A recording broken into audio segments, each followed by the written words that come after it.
19 de março de 1964. Milhares de pessoas saíram em passeata pelas ruas de São Paulo para protestar contra as reformas de base propostas pelo governo João Goulart, que, segundo a oposição e representantes da Igreja Católica, transformariam o Brasil num país comunista e ateu. Era a ditadura da esquerda, o comunismo ateu, ou a ditadura da direita, o fascismo perseguidor atroz.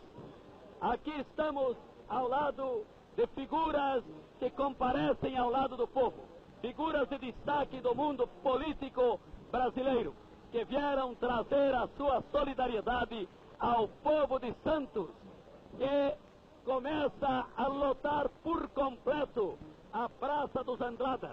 A Marcha da Família com Deus pela Liberdade foi convocada através dos jornais por associações religiosas, cívicas, femininas, anticomunistas e os partidos políticos de oposição ao governo federal.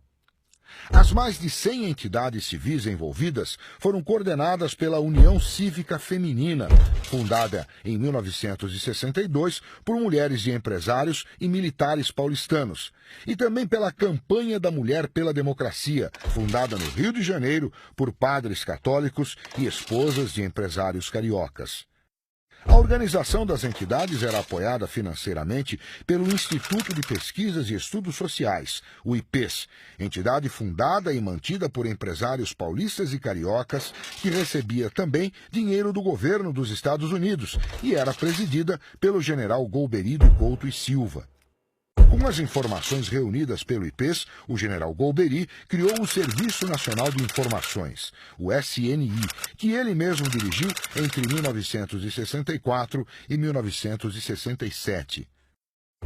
A organização da marcha teve apoio do governador de São Paulo, Adhemar de Barros, que não foi, mas mandou a mulher dele, Leonor Mendes de Barros, como representante.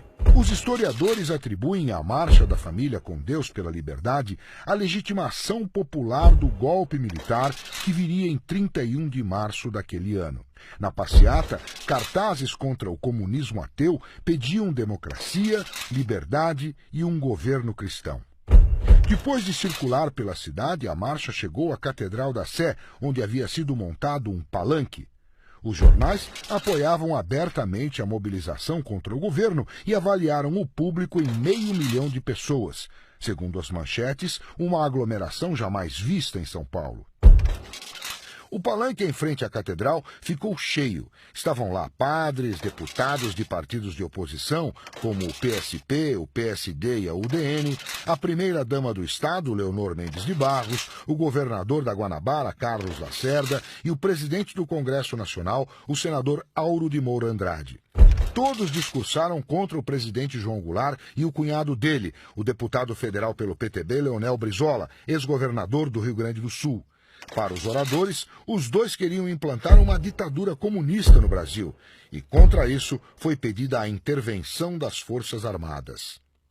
A marcha na capital paulista inspirou outras, pelo interior do estado e em outros estados brasileiros. Mas quando elas se realizaram, os militares já haviam ocupado o poder.